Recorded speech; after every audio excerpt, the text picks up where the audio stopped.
And welcome back to this special edition of Face the Nation from Miami. During the next half hour, we'll hear more from Donald Trump. First, though, we're going to get some insight on where this is going from Florida Congressman Allen West, Mario Diaz-Balart, and Michele Bachmann has come back to talk with us during the roundtable. Well, Congressman West, I got to talk to you first because you come here directly from the marathon. You ran the marathon this morning, or at least half of it. Yes, How'd it go?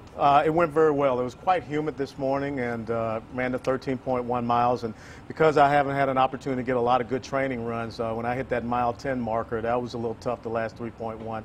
But it really is an honor to be here with you. And it was great to be out. You know, we had people from every single state. We had folks from about 60 different countries who had some Olympic athletes. So it was a great venue to show off Miami and the commitment that we have to the running community. Do all the congressmen run in this, Congressman? I drove 10 miles and I'm more tired than he is. All right, so no, this guy's a machine. He's a machine. Well, let's talk about what's going on down here.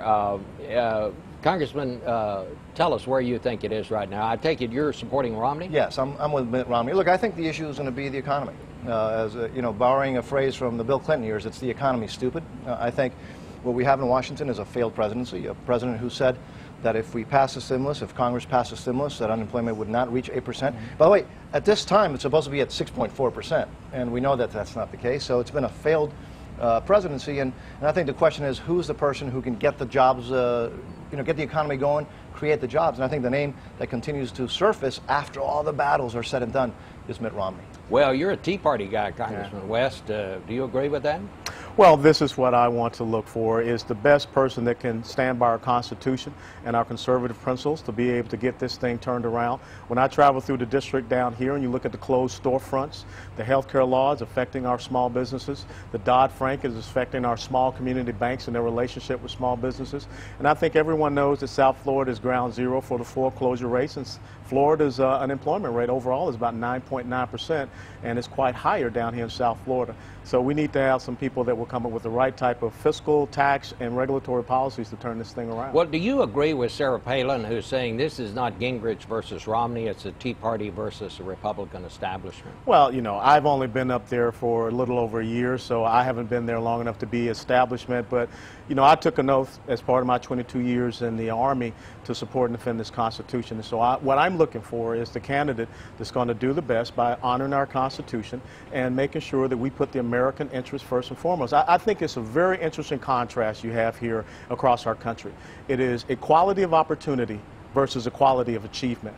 And I think that's what the American people have to look forward to. We've got to have people that understand, set the conditions for the opportunities here in America, for those businesses to grow, for production and manufacturing to come back here, not to have a government that picks the winners and the losers in the free marketplace or amongst the individual. But I'm interested from all of you, and this thing that Sarah Palin said yesterday about it's the Tea Party versus the Republican establishment. And I'm trying to figure out what is the Republican establishment right now, Congresswoman Bachmann. This is not Mitt Romney's father's party. This is a different party, is it not? The party has changed so much for the better, and I think that's what we're all thrilled about, because the Tea Party has infused the energy and the excitement, and really it's bringing the Republican Party back to its basic values, which is limited government, cutting spending, being smart, and making the government more efficient. That's what the Tea Party has done. The Tea Party is not about Washington.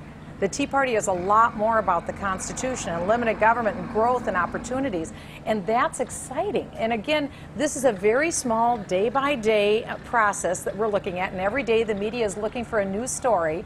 But at the end of the day, what we absolutely know, it doesn't matter which wing of the party it is, we are united in purpose that we will make Barack Obama a one-termer. Well, I want to ask you, although that's a very interesting take, but has the Tea Party made compromise a dirty word? And is that why Congress can't seem to get anything done anymore? Not at all. No, the Tea Party is trying to make sure that we hold on to our core principles and values. The Tea Party has been only a force for good in Washington, D.C., because otherwise we continue to go farther and farther to the left, which is redistribution of wealth. That's why Obama will be a one-termer, because all he's been about is redistribution of wealth and the rise of socialist principles, and the Tea Party rejects that.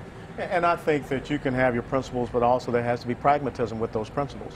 You know, I was one of those guys that voted for the debt ceiling with the Budget Control Act, and of course some folks in the Tea Party were upset with me. But when I came back and I gave them the rationale and I laid out the framework and the groundwork, and I told them the most important thing that we have to be able to prove is that we can govern, and that's a big task.